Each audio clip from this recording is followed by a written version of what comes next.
السلام علیکم ورحمۃ اللہ وبرکاتہ۔ آج کل یہ سننے میں آ رہا ہے کہ ایک ہی صف میں نمازیوں کے درمیان فاصلہ قائم کیا جا رہا ہے اور 3 فٹ پر نمازی صف میں کھڑے ہوتے ہیں اور اسے سنت قرار دے کر یہ کہا جا رہا ہے کہ مسجد آباد کرنے کے لیے سنت ترک کرنا کوئی مسئلہ نہیں ہے۔ بہرحال اتصال صف یہ ضروری ہے اور صف میں پرجا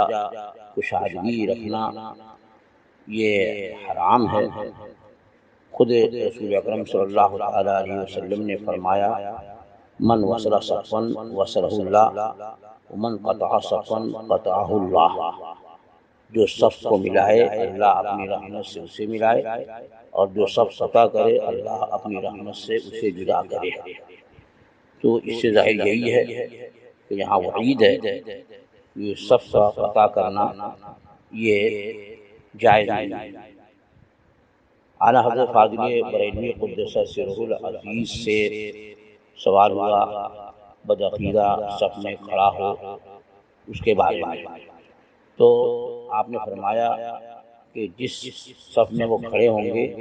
اتنی جگہ خالی ہوگی اور صف قطع ہوگی، اور قطع صف حرام ہے۔ رسول اکرم صلی اللہ تعالی علیہ وسلم فرماتے ہیں، من وصل صفا وصلہ اللہ ومن قطع صفا قطعہ اللہ۔ اور آگے ارشاد فرمایا، تو جتنے اہل سنت ان کی شرکت پر راضی ہوں گے یا باوصف قدرت منع نہ کریں گے، سب گنہگار و مستحق وعید عذاب ہوں گے، اور نماز میں بھی نقص آئے گا کہ قطع صف مکروہ تحریمی ہے۔ تو اب یہاں غور فرمائیں کہ یہاں فرمایا گیا کہ ان کے شریک ہونے پر جو راضی ہوں گے یا باوصف قدرت انہیں وہاں سے منع نہ کریں گے کھڑے ہونے سے، تو سب گنہگار مستحق وعید عذاب ہوں گے۔ کیا سنت کے ترک پر یہ حکم ہوتا ہے؟ اور نماز میں بھی نقص آئے گا یہ بھی فرمایا،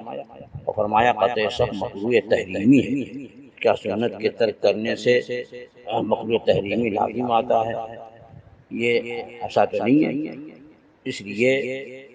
جب دور دور کھڑے ہوں گے، جبکہ حکم ہے کہ مل کر کھڑے ہوں، یہاں تک کہ اگر پہلی صف میں کچھ پرجا کچھ کشادگی ہے اور بعد والی صف پوری کر لی گئی، اب کوئی آیا تو اس کو حکم ہے کہ اس صف کو چیر کر کے اور پہلی صف میں جائے جہاں پر پرجا ہے کشادگی ہے وہاں وہ کھڑا ہو تاکہ صف مکمل ہو۔ تو یہ نماز کی حالت میں اس طرح سے اس کو اجازت ہوئی، یہ صرف سنت کے ترک کی بات نہیں ہے۔ لہذا جہاں پر کوئی مجبوری نہیں ہے، اور وہ بھی مجبوری ایسی کہ واقعی